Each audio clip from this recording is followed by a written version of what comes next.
This session is about reimagining education for Unnatha Tamilzhagam. We have leading educationists and policymakers and people who have tried to reimagine education themselves throughout their career coming here to talk about it and see how we can get where we want to be. And as always, it's my proud privilege to welcome the moderator of the session.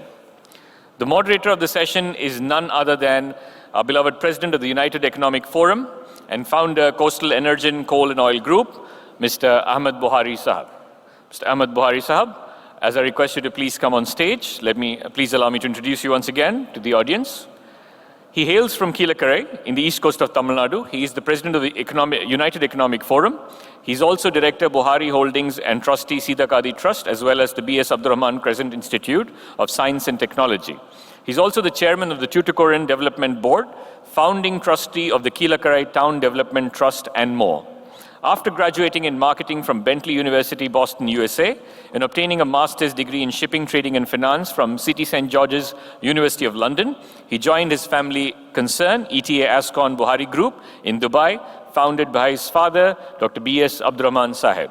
Sensing a shift in the early 90s that India's energy consumption is set to rapidly grow, Mr. Buhari pioneered energy management with coal, shipping, logistics, and power generation.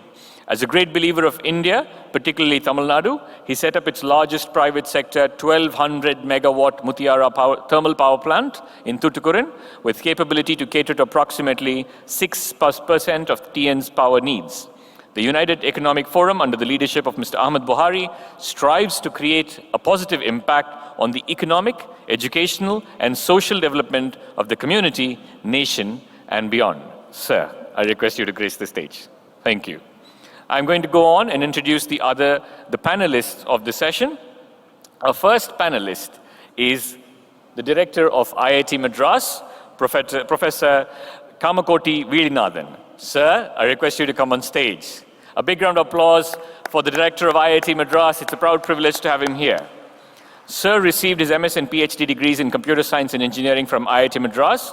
He joined the faculty of IIT Madras in 2001 and took over as its director in January 2022. He specializes in the area of computer architecture, information security, and VLSI design.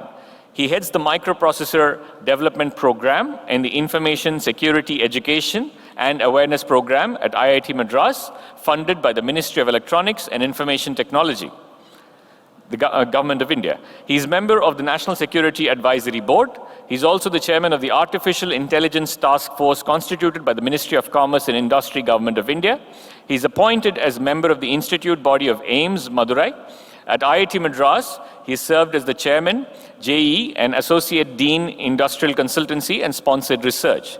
He has over 150 publications in international journals and conferences, guided many research scholars for the PhD and Master of Science by research program. He has coordinated and successfully delivered close to 50 projects from industry and government R&D establishments. He serves in the technology committees of the National Stock Exchange and Reserve Bank of India. Dr. Kamakoti is the recipient of DRDO Academic Excellence Award, Indian Electronics and Semiconductor Association Techno Visionary Award, Abdul Kalam Technology Innovation National Fellowship, ACCS Lifetime Achievement Award, IBM Faculty Award, Vasvik Industrial Research Award, and Fellow of INAE. I can think of no better person to be on this panel than him. A big round of applause for the director of IIT Madras. Our next panelist is no less distinguished. Dr. Sultan Ahmed Ismail is a distinguished ecologist and environmental scientist, serving as advisor and former director of the Ecoscience Research Foundation, Chennai. Since 1978-79, he has made pioneering contributions to ecology, environmental science, earthworm research, organic inputs, and sustainable practices. He's a member of the State Planning Commission, Government of Tamil Nadu, contributing to policy development in organic farming, land use, water, waste management, and the Tamil Nadu state education policy. Beginning his academic career in 1974, he later headed departments of zoology and biotechnology at the New College, Chennai. He has worked extensively with institutions, farmers, and self-help groups to advance sustainability, waste management, and wastewater treatment. His many honors include the Kasmi Award UK, Arinyar Anna Award, Special Contribution Award China, Champion of Chennai, and Green Man Award. A prolific author, he has published 80 papers, written influential books, and guided 32 MPhil and 20 PhD scholars. So Dr. Sultan Ahmed Ismail, member, State Planning Commission, Government of Tamil Nadu, and former director, Ecoscience Research Foundation. It is our proud privilege to have him here with us. A big round of applause, please. If we have to make the dream of good economy a reality, we need sustainable economy, and that's where Sir will help us and guide us. Welcoming our next panelist, Ms. Shruthi Kartik. Ms. Shruthi Kartik is an entrepreneur, educator, and committed change maker, dedicated to transforming early childhood learning through authentic Montessori education. As the founder of Adi Shiv International Montessori School, she has created a child-centric environment where young learners explore, innovate, and grow through experiential methods. Through Vidyal, a child-centric Vidyal Montessori Kalvi, she furthers Montessori-based educational reform across Tamil Nadu, strengthening inclusive foundations for future generations. Beyond education, Ms. Shruthi Kartik drives impactful community development initiatives as director of the M.K. Mohan Charitable Trust. Her leadership has supported the education of thousands of underprivileged students, facilitated dental, eye, and health camps in corporation schools, installed RO water systems, and introduced counseling programs for higher secondary students and mental health support for women. If our future needs to get somewhere, we need the future to be there, and the future are our children. So please welcome Ms. Shruthi Kartik, founder, Adi Shiv International Montessori School and Vidyal Montessori Kalluri. Ma'am, thank you. And our next panelist today is Ms. Kavita Tiwari. Ms. Kavita Tiwari is a development and sustainability professional leading international partnerships at the Office of the Principal Scientific Advisor, Government of India. She drives high-impact collaborations that advance science, technology, and innovation for national priorities and global public good. Ms. Kavita has represented the PSA office at major national and international platforms, championing India's leadership in science diplomacy and sustainable development. She has built and managed strategic partnerships with 350 plus DFIs, philanthropies, government agencies, multilaterals, and embassies mobilizing over INR 1,600 crore annually through CSR to strengthen India's research and innovation ecosystem. Ms. Kavita has facilitated 200 plus industry academia collaboration across emerging domains, including quantum technologies, hydrogen, AI and machine learning, electric mobility. Her work spans communications for high-level events, global stakeholder engagement, and strategic reporting. Previously with CDP and EESL, she shaped programs in energy efficiency and climate action. She holds a master's in environmental science and a Swedish government leadership certification on the climate. Ms. Kavita Tiwari is the person that we need to build collaborations and partnerships and help us make the journey. Ms. Kavita Tiwari, Lead International Partnership, Strategic Alliance Division, Office of the Principal Scientific Advisor, Government of India. A big round of applause for Ms. Kavita Tiwari, please. And one final panelist who's not going to be sitting there but will appear on video towards the end of the panel. Let me quickly introduce him and get out of the way. It's Mr. Gavin McCormack, who's the co-founder of Upschool.co. Mr. Gavin McCormack is the co-founder of Upschool.co, a global platform that equips students with real-world entrepreneurial skills to create meaningful social impact. With over 20 years of experience as a Montessori-trained educator, he has taught across multiple countries and is deeply committed to innovative teaching practices that nurture essential life skills from an early age. He serves as the Montessori Australia ambassador and has delivered a widely acclaimed TEDx talk on how education can transform the world. Mr. Gavin has built several schools and libraries and operates 3 teacher training centers in Nepal. He's also a best-selling children's author and creator of a highly regarded guide to Montessori education for parents. Recognized among the top 10 most influential global educators from 2019 to 2025 and nominated for Australian of the Year in 2018, he continues to champion education as a catalyst for global change. Gavin actively collaborates with schools worldwide, supporting advancements in pedagogy, programming, and classroom management. And he's going to be a final panelist joining us online. Thank you. And over to our moderator. But before that, a big round of applause for this wonderful panel that has been assembled. Good evening, everybody. Good to see some people here after lunch. Thank you very much for being here in this very interesting reimagining education session for Unnatha Tamilzhagam.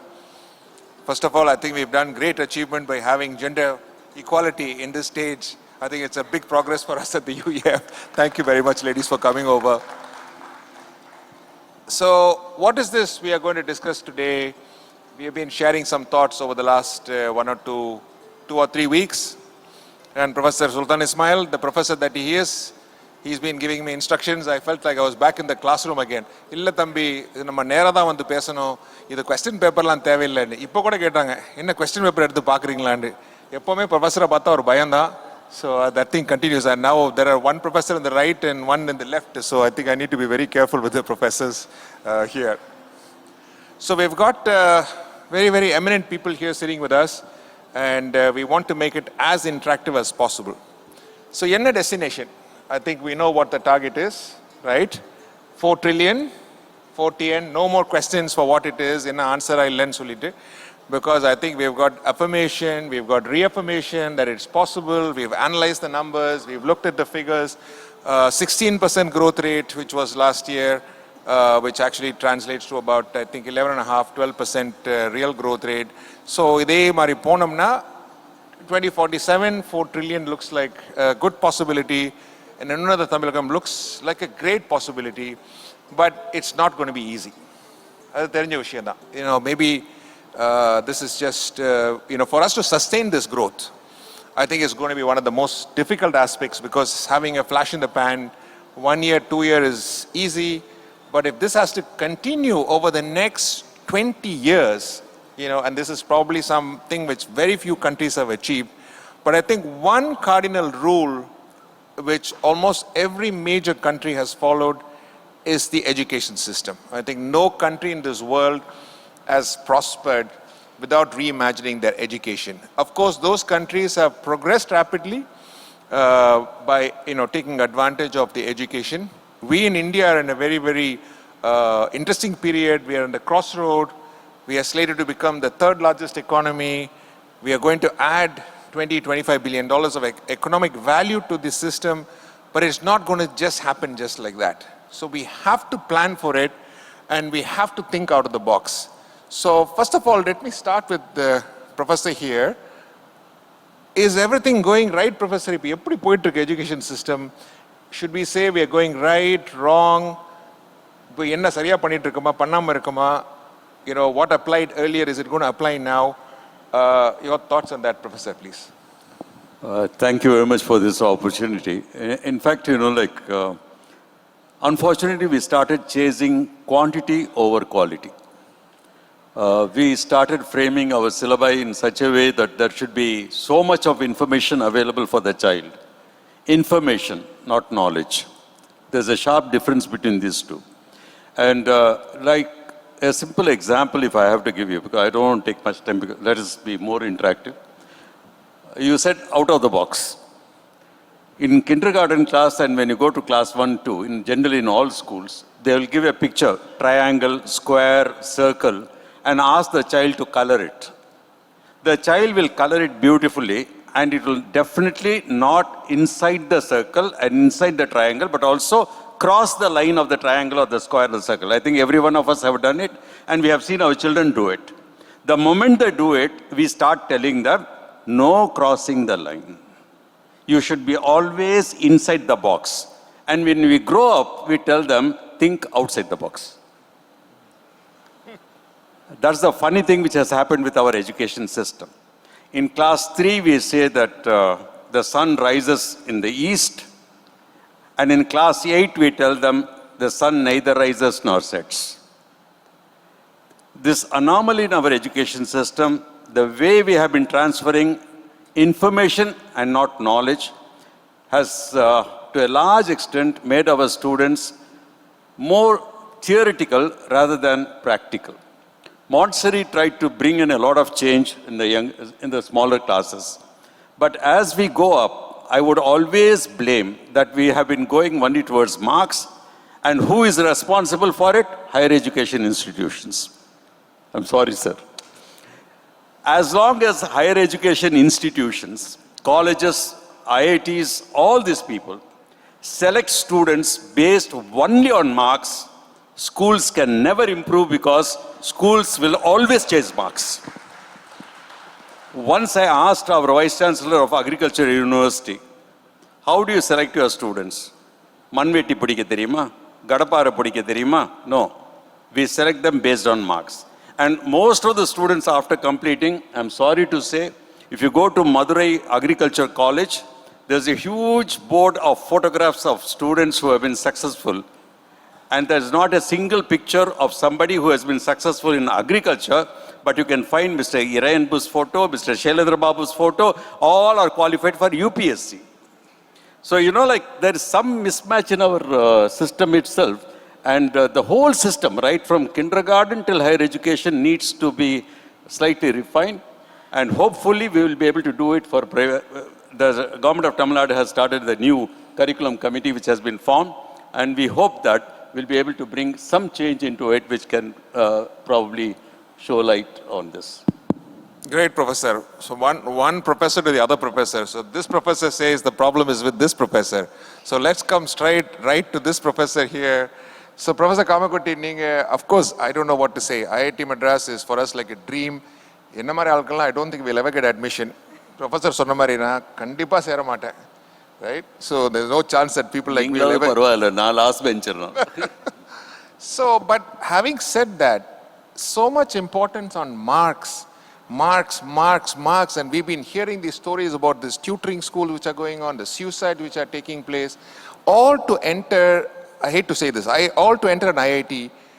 So is that, they do it and end it all? Once you reach an IIT, is that the end of, is that the future?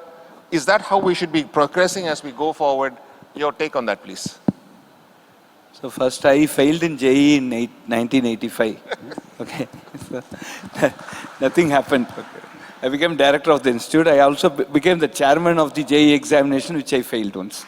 Okay, so nothing is there in marks. Of course, we always say when the kids enter, JEE rank is an integer. It all sets up today. Now what you learn, what you create, what you go out is much different than what you have achieved so far. It's all, but one single problem I want to see, 1.5 million people aspire to come to IIT. And we have a window of 3 months. And we have to perform an selection process that is legally tenable and fair. We were having this written examination, at least at that point we were in a position to even find out whether the kid can express themselves. Are they really willing to come to science or their parents are pushing them? Right? That also we couldn't do now. We were doing it with around 3,000, 5,000 students were writing in 1970s, 80s. We continued till 100,000 students came, but now it's 1.5 million.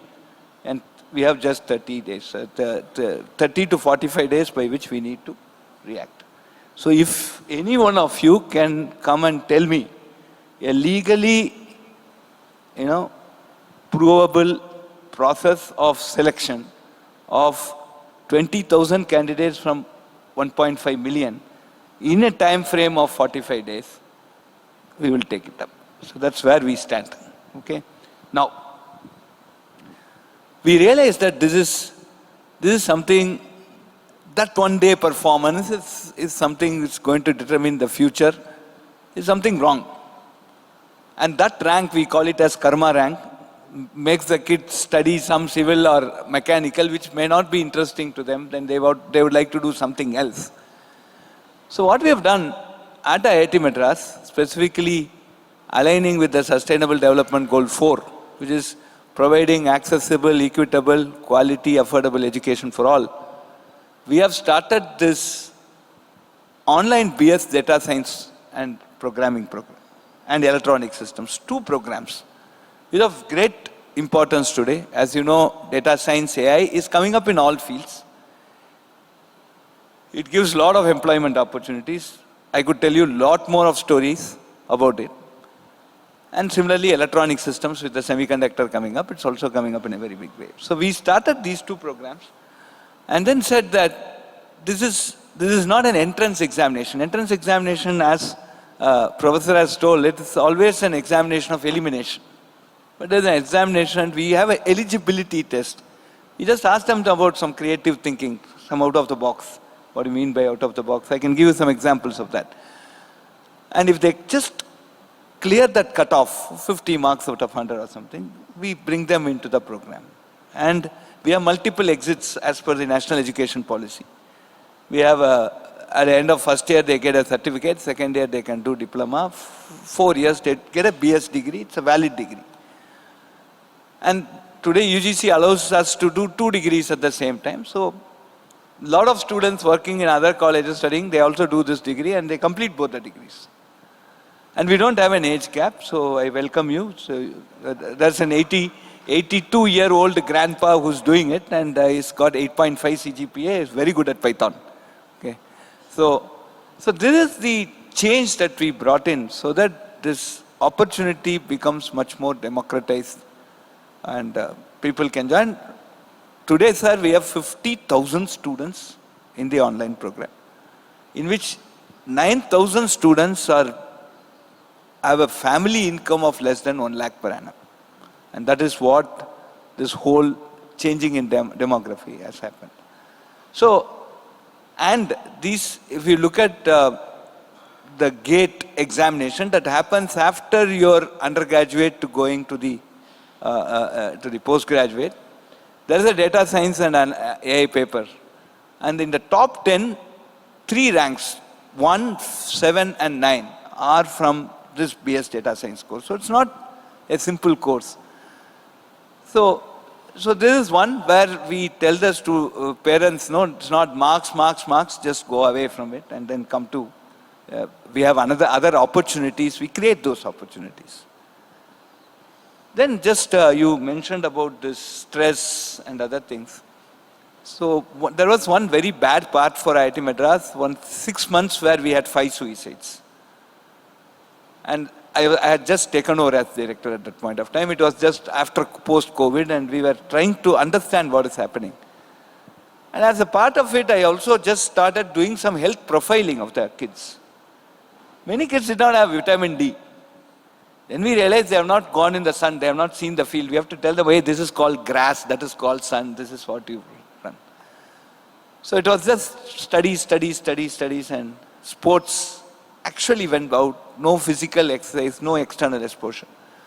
So last 2 years, we have come out with sports excellence admission for our BTech program. So you do well in sports, you get some national award or something. And similarly, this year, we have also got this fine arts and cultural excellence admission. If you do very good at your music or painting or anything, you can still get into the IIT system. So we are changing these things. But still, yes, the JEE Advanced is one of the most toughest examinations. And there are kids who score very highly, and they're intellectually very, very nice. They just see your face, they understand what questions you're going to ask, and they're ready with the answer. So that's it. That's the intellect that we filter out there. No question about it.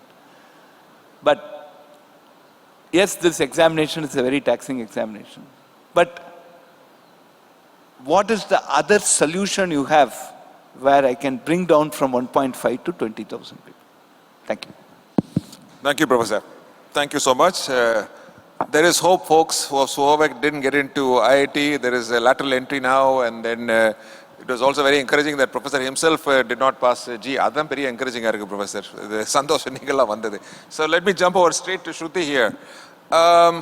We've had this conversation, and we've been discussing about Montessori a lot, and frankly speaking, I don't know much about Montessori. I've just been reading up, but you know, my cousin Sajid, my sister Mariam, the schools that we run are big proponents of Montessori, and you are a big proponent of Montessori. You've introduced Montessori in 30 government schools, and you're running schools. You've been doing it for 15 years.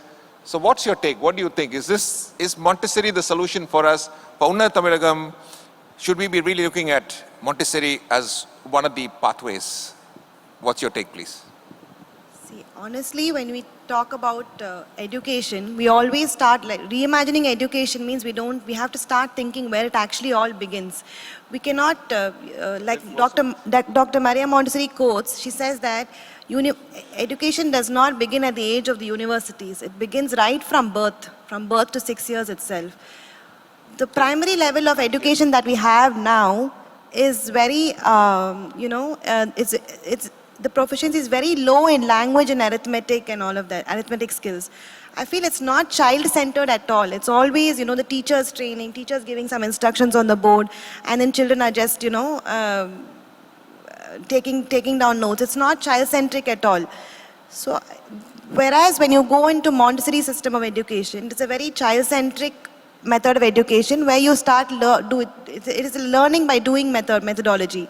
So I feel like, I won't say Montessori is the only way forward, but I would also say that Montessori is the best way forward, at least for the children at that age to develop the confidence and, become more focused, and concentration will develop as individuals for them at that age. You cannot just get into IIT like, it's not easy to get into an IIT college unless you have the focus and concentration or able to do the activities. And that does not just come in with only sitting and listening to lessons in the classroom. I feel like it has to have connection with your hands, and your mind play a very important role when you have to take in some concept. Maria Montessori has also said that, hands are the most important instrument of intelligence. If you look back at it, சின்ன வயசுல cycling பண்ணிருந்தாலோ இல்ல if you have learned how to swim, those are all muscle memory which you'll never forget and which will always stay in your mind forever. So I personally feel like, Maria Montessori has done her research and she's come up with the methodology in such a beautiful manner that, it is important for each of the children, each child to experience the material before taking in the knowledge. So she allows that, children to work with the material. Let it be any concept. It can be a basic concept of just numbers or any concept. And you cannot really just imbibe any concept if you don't have the love for the concept. You need to first, love the concept before you can understand it. So all of that, the freedom to learn, explore, all of that is there in a Montessori environment. So definitely, if you ask me, I would say Montessori is the best way to go forward. And luckily, we had the opportunity to pitch this into the government, and we've started a few Montessori schools. And honestly, if any of you have the time, you should come and visit one of our Montessori campuses. I feel like, it's the best thing that the children are experiencing at this time. We didn't have LKG, UKG back then in the government schools or corporation schools. Now that we've given Montessori for those classrooms, and it's making such a difference in their education experience itself. Thank you so much. I feel like I have to go back to kindergarten all over again, We are all learning all the time. So let me ask you this. Montessori education system, we circumvent the IIT, cut IIT out of the equation, right? Go straight to Kavita and say, Madam, here's our graduates who have come through the Montessori system, and they've gone through schooling, ICSE syllabus, CBSE syllabus, but they don't go to IIT, right? So will they become bankable, for the startups, for funding from Government of India or the new future, that we are looking at? We are basically thinking about reimagining. So is there a way that there won't be a pathway through IIT, it can all be directly through Montessori, and then you come to school and you've got your entrepreneurial skills. And I'm always amazed with it. I hate to bring a community name here, but it's just, you take the Marwadi community, for example. You put the kids, they are 10, 12, 15-year-old kids. They are like, they'll know math and they'll know numbers and they'll know everything, compared to a chartered accountant even. And they've never been to school. Right? So they've been working there, and then they don't believe in school. They straight away go on and they get so, clued on to numbers. So if we were to have this hands-on experience, there is no proper, the traditional sort of university education. Train them up, can they now become startups, and will Government of India look at funding things like that? What is your take on, something like this? Yes, absolutely. So first of all, you yourself answered the question that you asked with me. The Marwadi children are actually having the exposure and the practical experience which is usually missing from the tier 2 and tier 3 cities or the educational institutes. So that exposure is already there in the children. Now, before I dive deep into it, I will actually take this opportunity to introduce the office, because many of you are not familiar with the work that the government has come up with, because initially the role was limited to only advising the cabinet and the prime ministers, but right now the office has expanded it, and we are surely looking forward towards creating a model and a bridge between industry, academia, and the startup ecosystem. So Principal Scientific Advisor, I would be happy to share that the first Principal Scientific Advisor was Dr. APJ Abdul Kalam to Prime Minister. And currently we are having our fourth Principal Scientific Advisor after Dr. Chitambram and Professor Vijay Raghavan. Professor Rajesh Sood, who is from ISC Bangalore with around 51 years of experience. Now, the first vertical that this office works is providing advisory to PM and Cabinet what India should come up with. Where do we stand in compared to the global countries? What are the global countries doing in terms of any area? And that's how you must be hearing very often in news, India coming out with different kind of national missions like AI, quantum, hydrogen, electric vehicle, all that are coming out from Prime Minister's Science Technology Innovation Advisory Council, which is called PM STIC, very often in PIBs. That's the first vertical. The second vertical is Empower Technology Group, which has the responsibility to implement these missions across the country with the help of state governments. And the third vertical, I would say, is a newly formed vertical after the COVID tenure, which is the Strategic Alliances Division, and that I'm here representing. So as the name suggests, the meaning is very clear. It's about making and facilitating alliances between industry, academia, and the startup ecosystem. So this particular tenure for India, I would be sharing the overall perspective for you. Like a bigger picture, and that will leave you with many more thoughts. So I will leave you with some of the thoughts. India is right now at a very critical juncture, like you rightly said. The upcoming decade is really going to decide where will India stand. And the only thing that can enhance the visibility of India is right now bringing innovation into picture. Because we have the manpower, we have the resources, we have elite institutions, we have access, but the only thing we are lacking right now in compared to the developing nations and academic institutes, be it Finland, be it Singapore, be it Japan, or be it US, is in terms of the foundational learning. So just adding some of the points to Ms. Shruthi's and Dr. Ismail's parameters. Foundational parameter is one particular aspect. Then we have hands-on exposure, which is like missing. Third is exposing the students at the right time with the right skills, and also mentoring with the help of the industries which are present there. So connecting the industries so that they can have the hands-on experience on the innovations or all the skills they are already having. Next is basically the market to access or research to market linkages. That is missing, and that is the role that our office is providing. And whatever I'm talking right now, it's not in any policy, not in document, not in papers, because usually people think that government, whatever talks, it's mostly on the papers and policies and not implemented. I am sharing all the case studies that we have actually done on the ground. So a very beautiful story I just want to very quickly share. During the pandemic tenure, how we realized that there is a lot of potential in our Indian research ecosystem and academic institutes. We all were dealing with it. There was a story behind getting our first testing kit, which was My Labs. So My Lab is an innovator, a startup, very grassroots one. It required the support of the academic institute as well as the funding support from the industries. It came to us, we had during that tenure connected it with NCL Pune, National Chemical Laboratory, to do its R&D and perform its R&D. Thereafter, the funding was backed up by TCS. So this triple helix model helped us to get the first testing kit.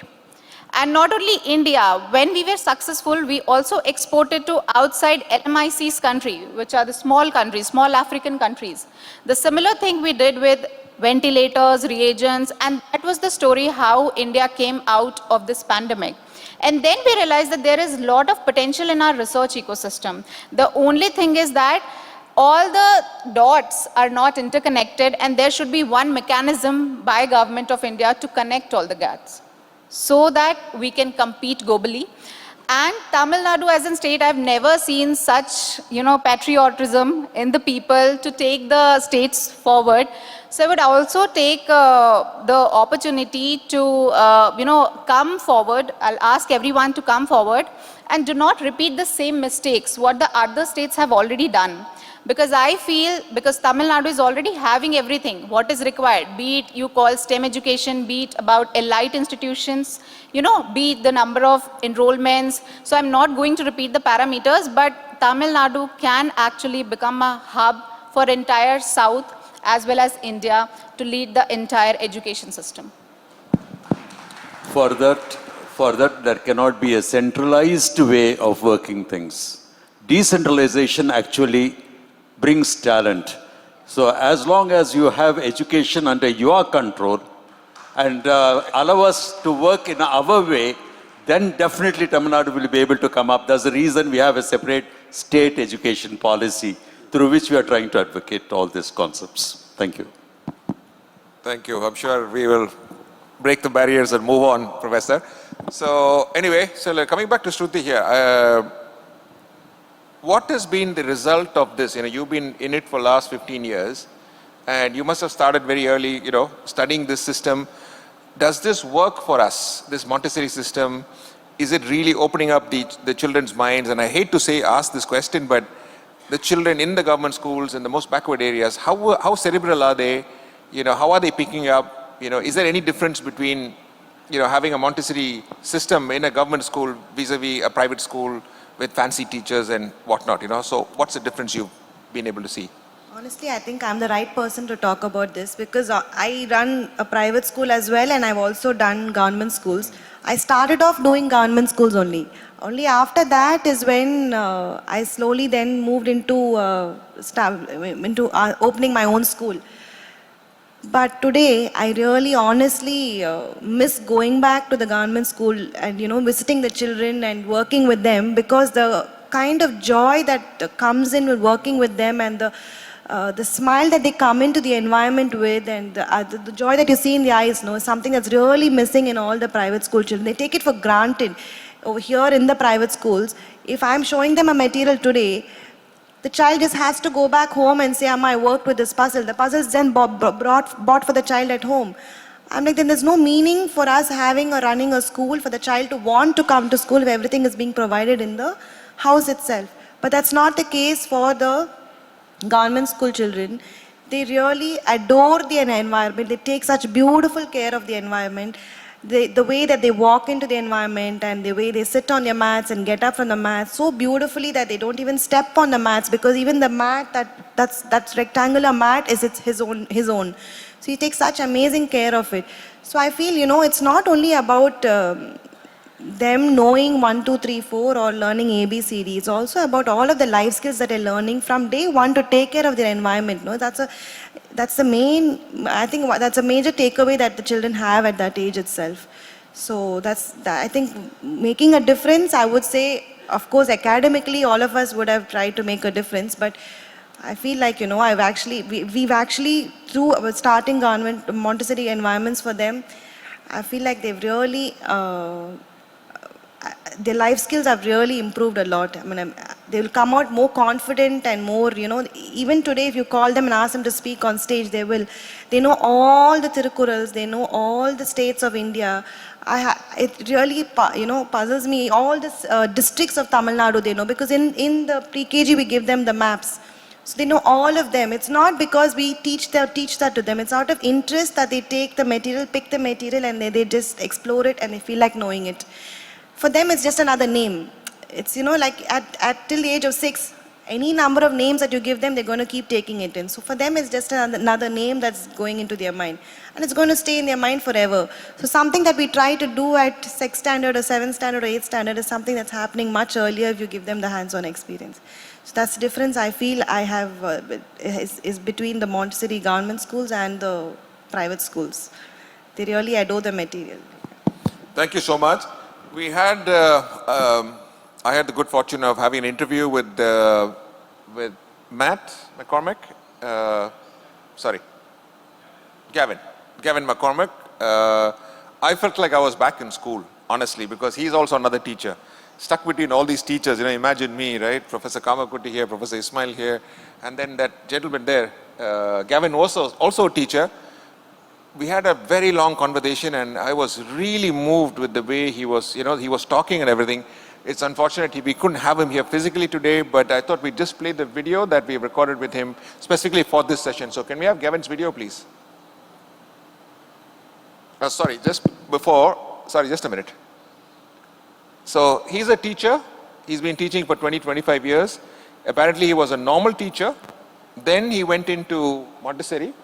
And then what was very interesting and what he said is, I asked him, you know, are you able to implement the Montessori system in Australia? And he said, we are struggling in Australia.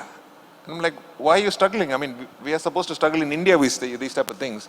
He says that teachers are not willing to go back to learn the Montessori system.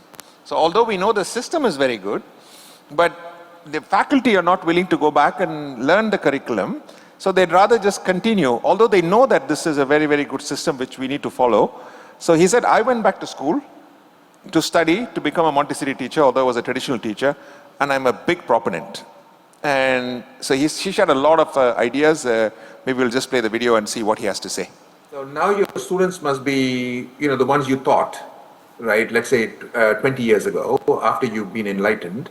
Have you been tracking them? You know, do you actually see them now and, you know, are they in touch with you? That's have they turned out to be the people that you actually, you know, were planning to churn out? I've never been asked that question and I love it so much. I'll tell you three. Sorry, the question I'm asking him, it's not audible, is that same question I asked you. What has happened to these children after going through this system? Because everybody wants to know, you know, once you go through the Montessori system or any other system, what is the result, you know, after 10, 15 years hence? And so this was his answer to that question, since he's been tracking these students for 15 to 20 years. Go ahead, please. Obviously, I've taught hundreds, if not maybe thousands of kids, so I can't track them all, of course. Of course, I have bumped into some.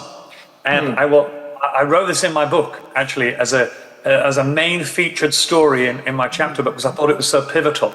I was working in an Islamic school, okay? And I was teaching grade 6. And I had 29 children in my class. And the principal came to visit me and said, look, I've just assigned your new class for next year. And I must warn you, there is a student coming into your class. She is terrible. I've tried to expel her 2 times. But the family have pushed back. And what I want to let you know is that I've put her in your class because I think you're capable, which is very kind. But she said, don't worry, she won't be around for long.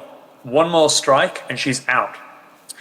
Now, I received that class and I was sitting down on my first day with my new students, grade 6, so they're 12, 11, 12, 13 years of age.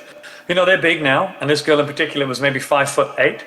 And, you know, she had an attitude, she was too cool. She'd obviously been labeled as the problem child in school.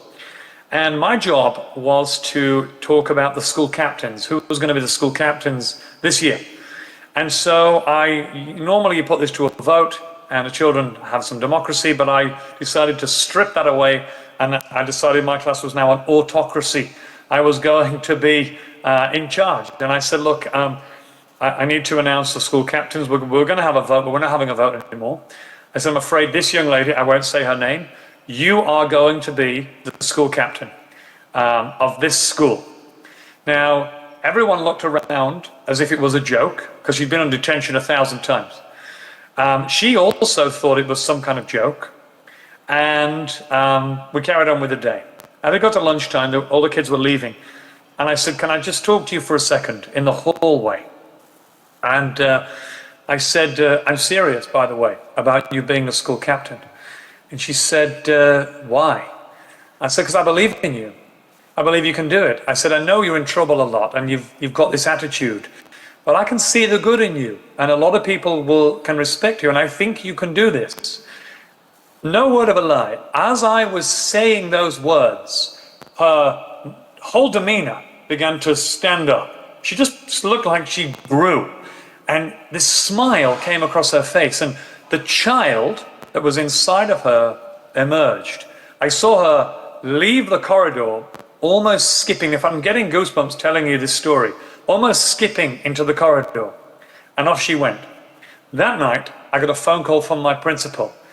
And the phone call was a very upset phone call because parents had started to complain that their child was wonderful and brilliant and an A student. And why had she been chosen over them? And she called me to say, Gavin, I need to know your rationale. And I said to her, I've worked here for 10 years. I need you to trust me on this one. And she said, I hope you're not causing me a headache here. I said, I'm not. Trust me. So off we went. We carried on with the year. She didn't get detention one more time. She was never in trouble ever again. She became amazing, respected, a leader, public speaker, doing community work. Everything changed at that moment. And she graduated, and her graduating speech was just, I was crying, tears. Now, she was 12. 2 years ago, I was at a Ramadan festival here in Sydney. Someone invited me along from the Muslim community. Gavin, will you come along and can you say the halakha? And, I know a little bit of Arabic because I was absorbed it in my school. So I got on the stage and I was like, A'udhu billahi minash shaitanir rajim, bismillahir rahmanir rahim, alhamdulillah. Anyway, I did the thing and it was wonderful. She was in the audience and I had no idea. She was 25 now. As I was leaving, I heard a comment, Mr. McCormack, Mr. McCormack. I'm so happy at telling you this story. I turn around and there's a woman. I feel like crying. There's a woman wearing a hijab. And I say, hello, do I know you? She said, you used to be my teacher. I said, oh, nice to meet you. What's your name? You've grown, probably. I can't tell you. She goes, remember the girl who was going to be expelled? And you gave me school captain? I was like, my God, it's you.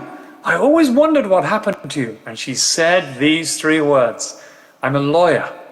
I'm a lawyer. And I realized, it makes me cry, but the belief in her had fallen through. No one wanted to give her a chance. She was labeled. You are bad. You are naughty. She needed someone in this universe to say, you know what? I believe in you. Come on. I'm here. Don't worry. You'll be safe. Let's do this. I've got your back. And, that is why the connection is so important before. He was almost crying. You must have seen what it is. So he said he took the student, then took him under his wings, put her through the Montessori system, trained up and whatnot. And he said, very importantly, connection.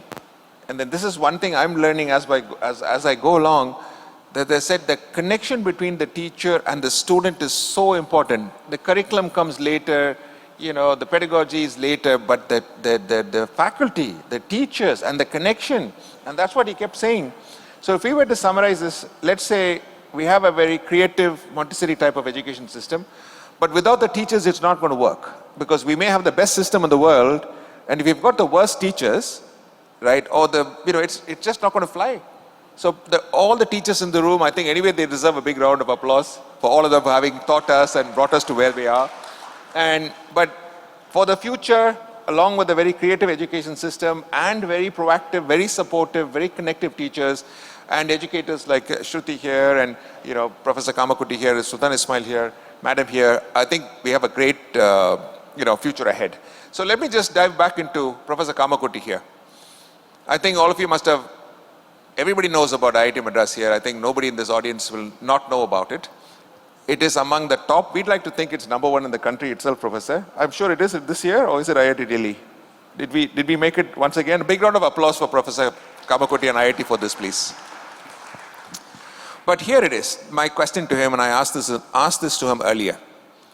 IIT Madras has 500 companies, Madras Research Park. We have 513 companies at the IIT Madras Research Park. Over 50,000 crore is the valuation. It's incredible. It's like a corporation by itself. It's not just a university. So my question to Professor is, now in this quest for reimagination, we are reimagining 2047. We are reimagining what it should be like today. Now, I have two questions for you. If we were to have an IIT Madras Research Park type of story all over Tamil Nadu, we have got 4,000 institutions here. We pick 25% of them and say, hey, here is your IIT Madras research model. They have had 500 plus companies. They've got a 50,000 crore valuation. Here is our target, Unnatha Tamilzhagam. We have to go to 4 trillion, right? So you've all been trained in, our Montessori system. They've gone through fantastic teachers like Professor Sultan, Ismail. And then they've come here, and then they've got this target, this institution. Do you think something like that will fly, Professor Kamakoti? Let me just give you an overall background of what's happening there. See, one of the things that as a director, I was very concerned, many of the faculty were concerned, is that we educate people in core engineering, but they actually go out and do some high frequency trading, right? And we invest quite significantly on the core engineering discipline. And India as a country today, we need mechanical engineers, we need civil engineers, a lot of infrastructure project is happening. Everything needs lot more of other than ML and AI. But I jovially say even the monkey of IIT Madras wants to learn only ML and AI. Okay, so this is where we are stuck. One of the things that we thought will work, and it has worked, is that we say you have an idea, then we try to convert this idea to a startup. And we have what we call as an innovation and entrepreneurship stack. So there is an entrepreneurship cell. You go and say, I have an idea, we have an AI-based tool. It's an Atmanirbhar Indian tool, where you give the idea to it, it will search the entire patent database across the world, give you all the competing patents. It will give you the total addressable value market for that. It will also give you a minimum viable product if it is possible. Then we encourage these kids to file a patent. So last one financial year, we had around 385 patents, more than my patent today. This year we have, last financial year it was 417, and this year we are targeting 500 patents. And I'm told some of the Ivy Leagues filed that much amount of patents. Once this patent is done, we have a Center for Innovation. It is a building by the students, for the students, to the students. And it's 24/7, and they have several clubs. This idea basically gets translated to a design. And then we have a pre-incubator called Nirman, which is in the first floor of this building, which will translate this design into a prototype. Then we have 5 to 6 domain-specific incubators, which will actually incubate them and make them into a startup. Then we have Gopal Krishnan Deshpande Center, which will convert these startups into unicorns. And last week, 2 months before, we had the first IPO of one of our companies, Ether Energy. And so this is a stack that we have started building. And last year we set a target. Let us see how many years it will take for us to incubate 100 startups a year. And last year itself we touched around 103. And this year we are going to 150 startups. And what are these startups? Startups go all the way. We have a startup, is the first of its kind in the world, which actually can print a rocket engine 1.5 meter high, single body rocket engine printing. They have the patents. And what will take around 3 months for somebody to build that, they can 3D print it in 72 hours. Okay, so and we have Hyperloop, we have lab-grown diamonds. We grow diamonds in the lab today now. So many such startups of very high core engineering value have started, and that is why you see this 56,000 to be very precise, crores of valuation of our 503 startups. Now this is extremely important. So coming back to your question here, now that ecosystem is set, we now said that this incubation is not just for IITM founders, but it's for external. So I am very happy to tell you that last year out of the 103 startups, sheer coincidence maybe, 51 are from IIT Madras, 52 are from outside. So any kid who comes and says that I have an idea, yes, come in. We put some mentors, we help them incubate a startup, and many have come out very successfully. So with this as a background, what we are planning is, we are looking at a program called 10x, where we will go and multiply this 10 times.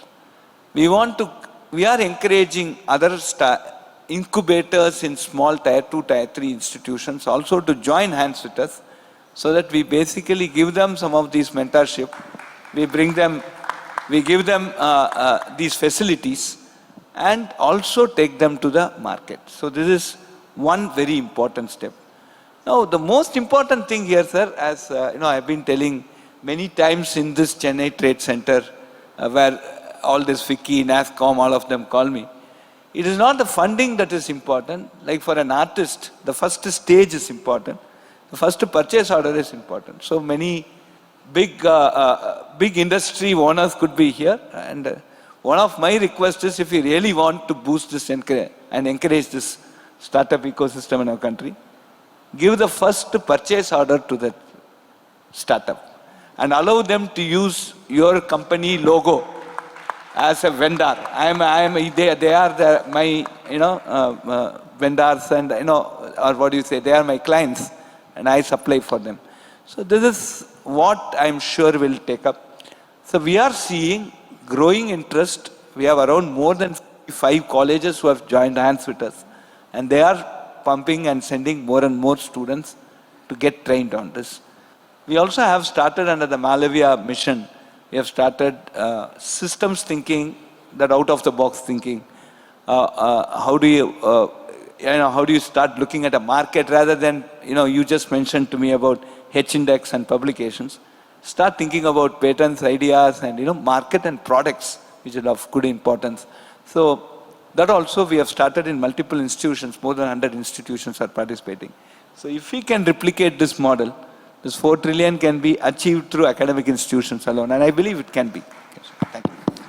Thank you, Professor Kamakoti. That was a fantastic answer. I'm going to come right here to Professor Sultan Ismail here. Sorry, I know there was a bit of a controversy earlier, and Professor was saying something about the center state, which we don't want to get into right now. But I'm going to put Shruthi and Professor in a bit of a trouble now. Montessori system, is it being accepted by the government of Tamil Nadu? Montessori is not a system, it is a way of education. Way of education. So it automatically gets incorporated in any system if you want. Any teacher can deviate and adopt the techniques which are being told in the Montessori system. There's nothing much different. But if you want me to add up a few points based on the discussion, for the benefit of all the people over here, we have today 113 UG courses in India. 113 UG courses. Unfortunately, our parents get mad for medicine and engineering and trouble their children for NEET and IITG. You see, a very small proportion of children alone can go over there. The real talent is with a magnanimous number which will be able to bring the 4T to Tamil Nadu. We have to think about these children who probably have wonderful ideas in school, because I was doing a program, Yera Marivu, on television. Children coming from rural areas, rightly told by Shruthi about corporation schools and government schools, these children come with brilliant ideas, but they are not able to express. I find children from the city talking beautifully in English, but content-wise, we don't get the delivery from them. There is a lot of talent which we'll have to tap, not just from IITs, but from small institutions which will be able to contribute 40 for us. If we really want economy, we'll have to go back, we'll have to change the pattern of assessment for us. Move away from evaluation. Don't value a child based on marks. Holistic evaluation of a child is necessary today. I only wish all the private institutions think about it, because, like I myself as an example, I was a failure in mathematics. My teacher in class 6 told me, "Wo mandala kaliman irukku," because I couldn't understand mathematics. "Wo mandala kaliman irukku." Thanks to him, I became a soil biologist. Right? Maths, I was a failure. By 10th, my teacher said, you will never pass school. You will not go beyond it. Paper, 3 paathalum number varad. I used to tell within me, but in 11th, I got a teacher. This is where I want you to acknowledge, because you acknowledge the teachers. One teacher came in my life in 11th who identified people like me who could not understand mathematics, spent extra time with us. In those days, it was Madras University which conducted the board. I think probably you would have written at that time, right? Madras University used to conduct matriculation examinations, and I scored 200 out of 200 in mathematics because of the teacher. In science, I scored only 48%, but I liked science, probably because I wrote science which the examiner could not understand. So he gave me only 48. When I wanted to join for science, my principal insisted that I must take maths because I scored 100%. This is what I want you to tell all of you. Please do not force your children to join in a course in which they have got maximum marks. Sometimes we work hard to get that marks. Sometimes we may get less marks in the subjects we like. And my principal, thanks to New College, which gave me science, and today I am a scientist who is known throughout the world. So please identify the talent in children. Please try to assess children and don't go away with that. This is very important for us. And I only wish, through the government of India, we have a wonderful scheme called as ATL, Atal Tinkering Labs. I only wish that provision is given to all the schools, that all the schools, just like today colleges have an innovation hub, innovation should start in school, not in college. Ideas should start in schools where there should be slight small laboratories where the hubs could be created. I wish IIT and ATL can join together, create such hubs in schools, and that would be a wonderful beginning where 40 in Tamil Nadu will be 40, but even can jump beyond 40, and we'll be able to achieve laurels in this country. Thank you. Thank you, Professor Sultan Ismail. That was fantastic. So I'm just going to jump to Kavita here. What is your take on that? I think Atal Tinkering Labs, having it in schools, I thought it was already happening. No, it's happening, but initially a very limited number of schools were selected as a pilot, because initially for us to take any step, surely a successful pilot is required. Also, to the previous point, it was about not getting into any kind of disputes, but moreover, I wanted Tamil Nadu to maybe come up with some educational model which could be replicated across India.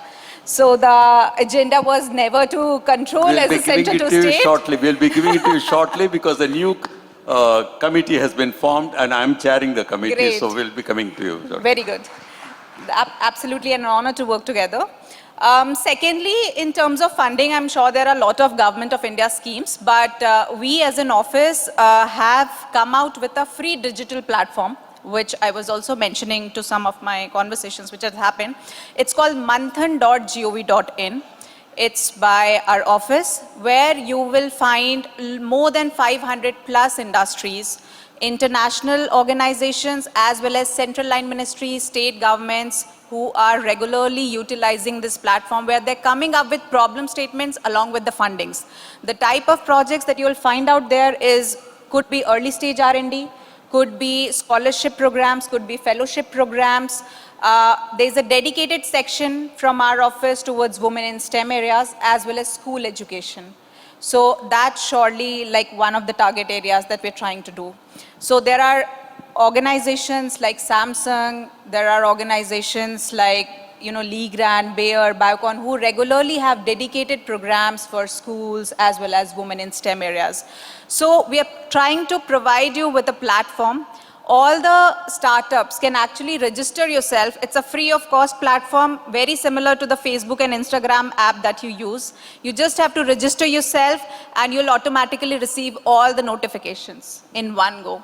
So you can be part of all the innovation challenges, programs, fellowship grants, etc. that are there, apart from the government policies and initiatives that are coming up.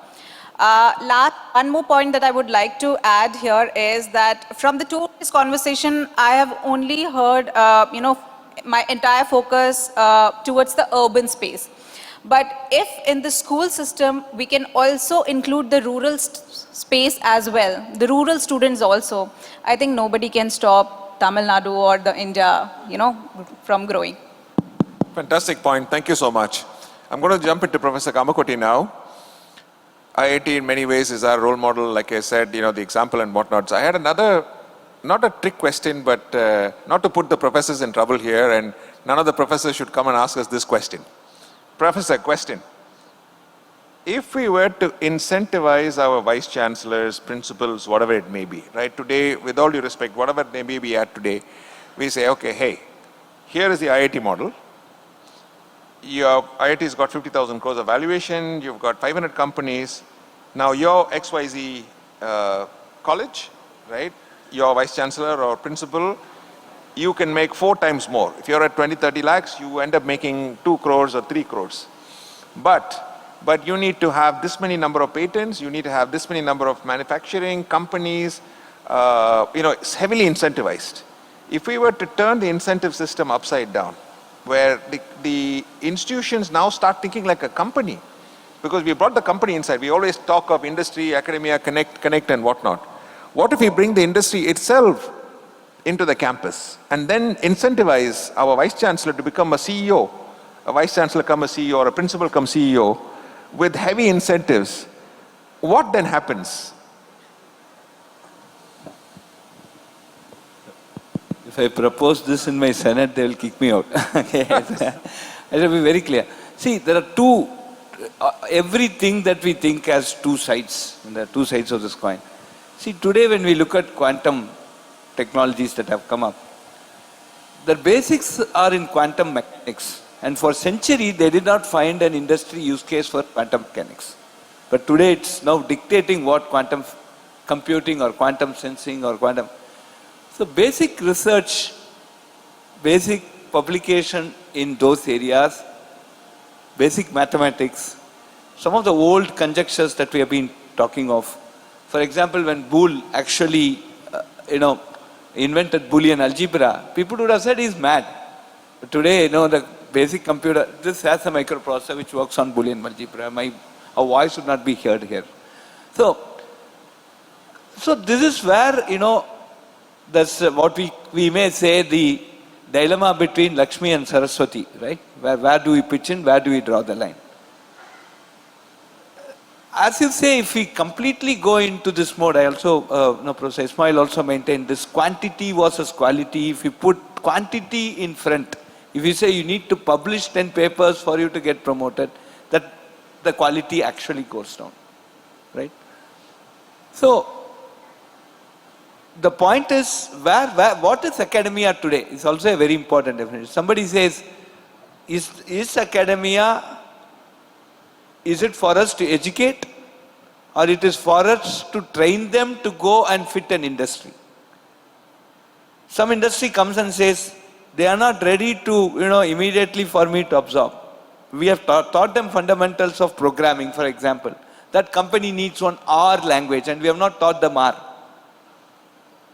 So should I entirely change my curriculum to change that R? Tomorrow the R will become some Q, then should I keep changing it to Q? So the question now comes here that there are certain basic understanding that I need to give to the child, and it is for the industry to absorb them. Should I make them industry ready? What is industry readiness? So all these questions start coming up. So coming exactly to your thing, of course, there is a need for educational institutions to start thinking about technology which would be of great social importance, which will be, which will actually enhance the way of life, which will be aligned to the sustainable development goals. But if you fully push in and say, just you dictate my economy, I don't think it will be well taken, or it's possible also. Every college can't do it. It's a big struggle for us to even keep this, the whole research park running. And almost I did mention that our board is now looking like a corporate board rather than an academic board. And whether it's correct or not, we don't. So somewhere I'm also getting a bit, hey, what are we talking? There's 30% you have talked about academic syllabus, new courses, etc. 70% you are talking about revenue and finance. Is it correct or wrong? I think Professor has answered the question. So now IT is becoming more corporate. Yeah, but like you rightly said, I mean, safe bet is probably half-half, right? So we've got half academics, half business. So right now, with all due respect, there seems to be a big divergence. We all know that there's such a big disconnect between industry and academia. So even if we come halfway, there's already significant progress. You said 70%, but even if we were to come halfway through, I think there will be significant progress. Right, so let's throw the forum open for questions, please. Sorry, we just have time for a few questions. So can we have some hands? Questions? Who wants to ask? Right, please identify yourself, be brief and straight questions. Can we come right in the front? Dr. Tausif, I think has a question. Tausif, right? We focused a lot about the students and how they should be thinking about education, how the school system should work. But in India, the key determinant of a student doing which course, which college, which school is the parent. Where in all of this discussion does a parent, because when Sir says 113 UG courses, I don't know which course to pick. They told me to go pick medicine. I said, okay. We don't have any choice. The parents have absolutely zero clue where their child should go. They're paying for it. They're never educated on in which of this ecosystem they fall, who's going to educate it. Yeah, if you have an answer to that, thank you. So I'll take 5 minutes and answer the question with the permission of the chair. So in 20... Huh? Go ahead. Sub-question. Go ahead, please. Madam, please. We'll come back to that. I'll take your question too. Little later. It is merged, UGC and AICT. So there is going to be a new registration. Can you please tell about that as well? Thank you. Okay, we'll all wait. Okay. So much more fundamental question that has been asked. 2006, I remember, we introduced engineering physics, which we believed is very, very important, right? Because physics is what today defines many disciplines, be it nuclear energy, be it aerospace, etc. Now, there were an elderly man and a woman who was sent. We had this, what you call as personal counseling, and they were standing in front of me. And I said, for this rank, JE rank, will he get computer science?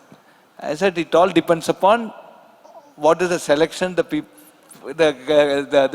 students above that rank make. So then I asked, where is the kid? Kid was standing 1 acre away. Okay, call him. I made him sit next. And I just asked, Bhaiya, what do you want to do? He wanted to tell engineering. He started Inj. That mother went and pressed his mouth. Computer science choose. Okay. Then they all left. They signed with computer science, etc. Then this kid came after 5 minutes later. He said, he came in and said, sir, can you change it to engineering physics? I said, I'll lose my job. You will also lose your job. Then I asked him, why you want to do engineering physics? I went to this Canada. I finished physics Olympiad, everything. Sir, I'm so interested. But these people are pushing me to computer science. And I don't know why I got this rank. I would surely get some computer science course. I don't want to do it. Then I said, okay, I gave him, if you join IIT Madras, next year you will become 18 and become major. Then you can make your choice of branch change. Nobody will go to engineering physics. From computer science, you can go off to engineering. But unfortunately, I checked, he got into IIT Kharagpur computer science. Okay, but why I'm telling this is that guy could have been a Nobel laureate today because he was so interested in physics. But so we make a humble request every time. Every time IIT results gets announced, I go personally on press and pray with bended knees and folded hands. I pray to all parents, don't push your idea into your kids. Please allow them to go and do what they want. So this is what I do. This is exactly the word I use. So last time, the top 100 JE rankers, we brought them to here along with their parents. Some said, I can't even travel. I said, okay, I'm giving you airfare, you come here. And we spent 1 day talking about technology, core engineering. Because today, my friend who is our colleague who is the director of IIT Hyderabad now, he teaches metallurgy.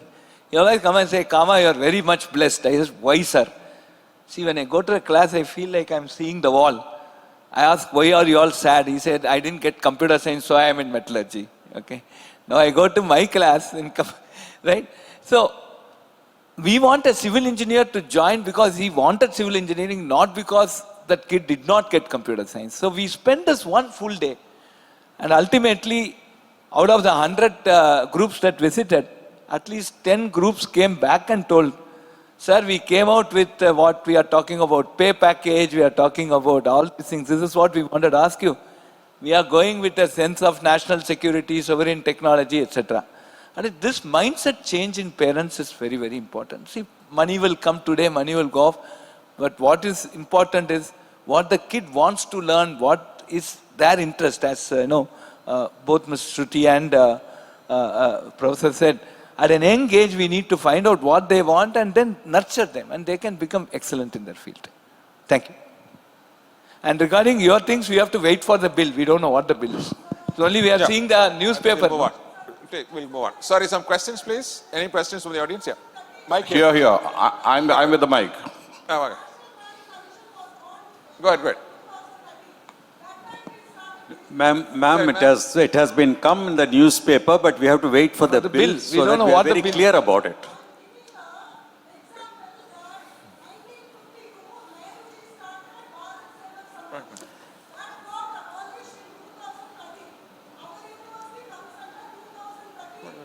Shall I? Yeah, go ahead. Go ahead. Madam, we'll take your question later. Vanga, start. Okay, madam, thank you. Yeah. Thanks for the opportunity. Sorry, if you can just identify yourself. Konjam. Srinivas Kumar Erapoto, Global Vice President of International Federation of Electric Vehicle Association. Oh, very nice. Education is the manifestation of the perfection that is already within us. I'm not going to go into the details of what that perfection is all about. But my question to Madam Kavita is, we have been tremendously late in the EV field, electric vehicle field. And we are giving constantly the lead to China.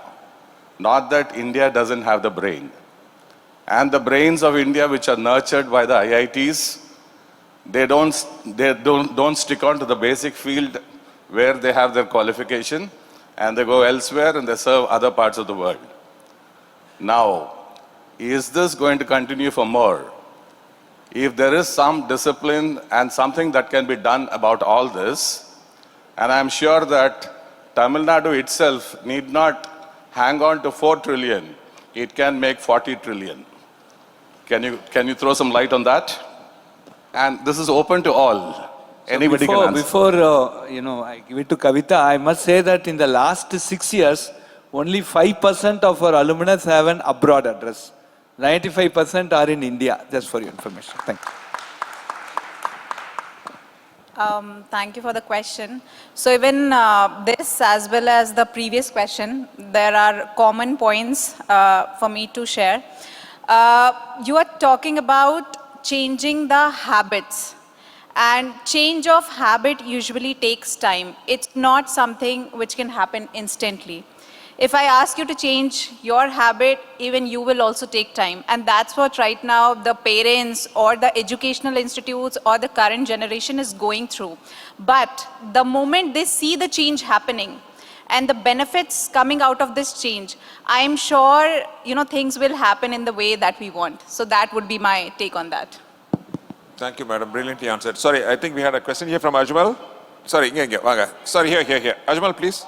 Yeah, Munadi Vanga. Mic here, please, in the front.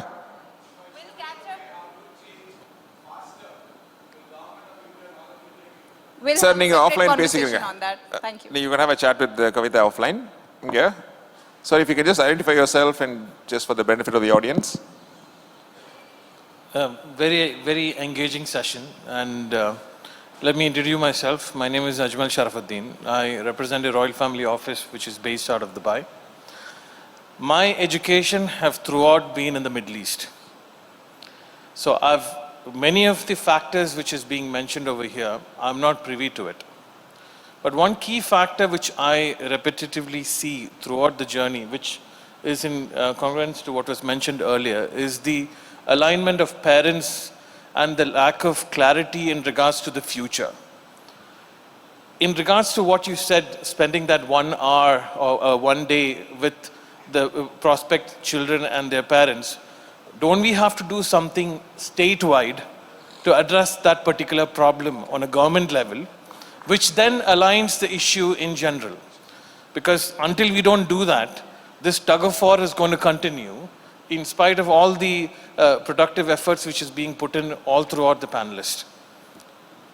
Can I just add up to it for a moment? In fact, I'm missing my education minister who has to be here.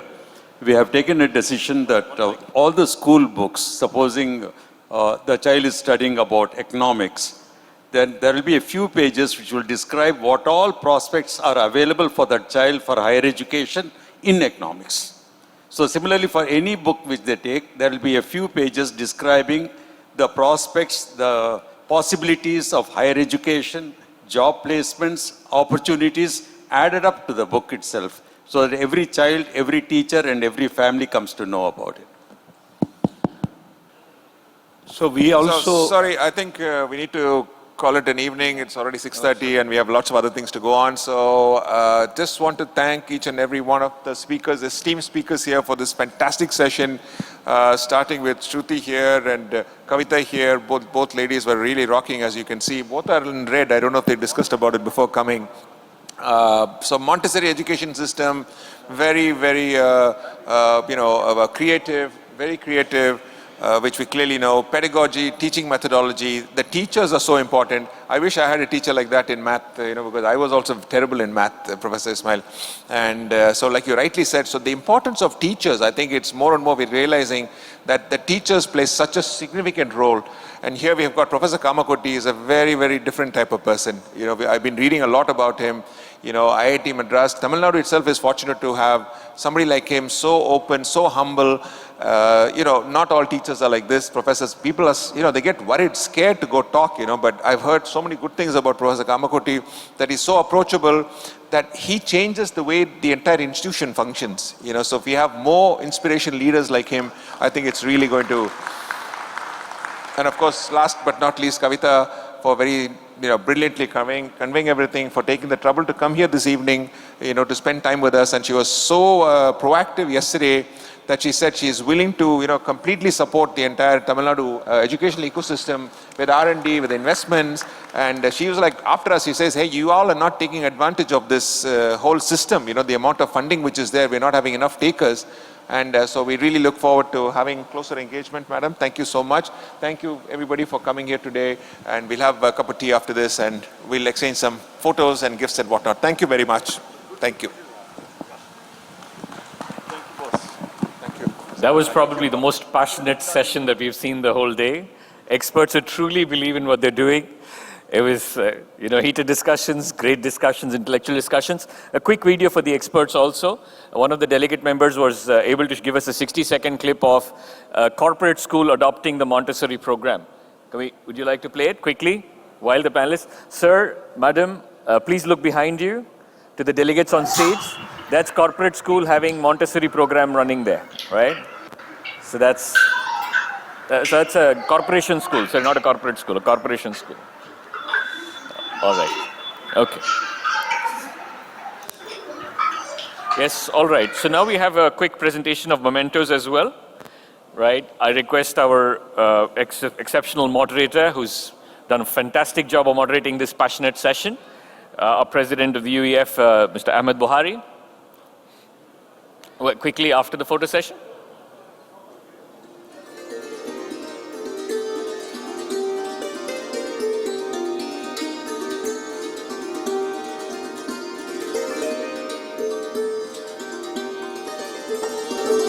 Everyone's up. They want to speak to the moderators, the panelists. Yes. So first, Professor V. Kamakoti, Director, IIT Madras. Sir, it's a brilliant session. Thank you for such a candid... Okay, so Dr. Sultan Ahmed Ismail Sahab, Member State Planning Commission, Government of Tamil Nadu. Thank you, sir, for your guidance, your leadership, your thought leadership, in fact. Yes, Ms. Kavita Tiwari. Yes, lead international partnerships. Ma'am, young minds like you leading our development programs, very, very important for our education. Professor V. Kamakoti now, Director IIT Madras, a candid conversation telling us what the IIT is doing. I want to now get a study at IIT now. Hopefully for a doctor that may be possible. Thank you. And of course, the lady who's leading right from the grassroots, bringing Montessori education to all the children. Ms. Shruthi, Kartik, a big round of applause for all the panelists and a wonderful moderator, please. A big round of applause. I'm not hearing anything. Come on. Come on, guys. This is the future of our country. Right. We also have a good news clip. Our honorable chief guest has been, his words have been taken very strongly. UEF is on the news, the trade summit. Can you quickly display the news where our honorable minister has talked about the UEF trade summit, and it has grabbed national headlines, and we are on the papers now. Fantastic. Thank you. Thank you. That's for the UEF trade summit.